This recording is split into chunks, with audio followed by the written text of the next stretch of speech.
हवा पेड़ों के बीच सरसराती हुई चल रही थी और चांद आधे बादलों के पीछे छिपा हुआ था। 5 दोस्त अली, सारा, बिलाल, महक और दानिश एक पुरानी सुनसान सड़क पर कार चला रहे थे। घड़ी में रात के 12 बज चुके थे। चारों तरफ सिर्फ सन्नाटा था। सारा ने धीरे से कहा, यार ये सड़क कितनी सुनसान है ना। बिलाल हंस पड़ा, अरे रिलैक्स करो, जीटीएस कह रहा है बस 10 मिनट और। अचानक कार ने झटका खाया और बंद हो गई। दानिश नीचे उतरा, बोनट खोला और बोला, बैटरी खत्म हो गई है। सबने एक दूसरे की तरफ देखा। सामने एक पुराना अंधेरा सा मकान था, जंग लगा गेट, टूटी दीवारें और हवा में एक अजीब सी बदबू। सारा ने डरते हुए कहा, शायद वहां से मदद मिल जाए। बिलाल बोला, पागल हो क्या, वो जगह देखी है। अली ने गहरी सांस ली, सब साथ चलेंगे, कोई अकेला नहीं जाएगा। और वे सब उस हवेली की तरफ बढ़ गए। दरवाजा चर्रर की आवाज के साथ खुला। अंदर घना अंधेरा था, इतना गहरा कि टॉर्च की रोशनी भी बस कुछ कदम तक जा रही थी। दीवारों पर पुराने पोर्ट्रेट लटके थे, हर एक तस्वीर की आंखें जैसे उनका पीछा कर रही हो। महक ने डरते हुए कहा, मुझे ये जगह बिल्कुल अच्छी नहीं लग रही। तभी अचानक पीछे से जोर की आवाज आई, दरवाजा बंद हो गया। सारा चीख पड़ी, किसने बंद किया ये? अली ने जोर लगाया मगर दरवाजा नहीं खुला। कमरे में सन्नाटा छा गया। फिर ऊपर की मंजिल से किसी के कदमों की आवाज आने लगी, थक थक।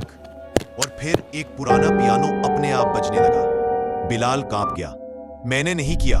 सारा रोने लगी, चलो यहां से। मगर जब उन्होंने पीछे, रास्ता गायब हो चुका था। सिर्फ एक लंबा अंधेरा गलियारा बचा था। फिर एक हल्की सी हंसी सुनाई दी। वे सब रुक गए। रोशनी में एक छोटी सी लड़की नजर आई, लाल फ्रॉक पहने, बाल बिखरे हुए, काली आंखें और पैर नहीं थे। वे धीरे धीरे उनकी तरफ बढ़ रही थी। सारा चीखी, सब दौड़ते हुए एक कमरे में घुसे। कमरा चारों तरफ शीशों से भरा था। अली ने हाफते हुए कहा, शुक्र है बच गए। बिलाल बोला, रुको, एक चेहरा ज्यादा है। सबने देखा, शीशे में 6 चेहरे थे।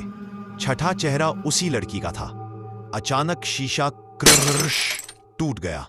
हर टुकड़े में वही लड़की दिखाई दी, कभी हंसती, कभी चीखती हुई। आवाज आई, क्यों आए मेरे घर, अब तुम भी यहीं रहो। वे सब भागते हुए बेसमेंट की ओर गए। नीचे एक पुराना फोटो फ्रेम पड़ा था, जिस पर लिखा था जोया मलिक, 1945-1958। नीचे लिखा था गॉन बट नॉट फॉरगॉटन। फिर एक ठंडी सिहरन भरी हंसी गूंजी। सुबह जब एक किसान वहां से गुजरा तो हवेली के सामने वही गाड़ी खड़ी थी, बॉनेट खुला हुआ था, मगर अंदर कोई नहीं। पुलिस आई, अंदर सिर्फ टूटे हुए आईने थे और जमीन पर मिट्टी से लिखे 5 नाम, अली, सारा, बिलाल, मैक, दानिश। और नीचे लिखा था, अब तुम भी मेरे साथ हमेशा रहेंगे।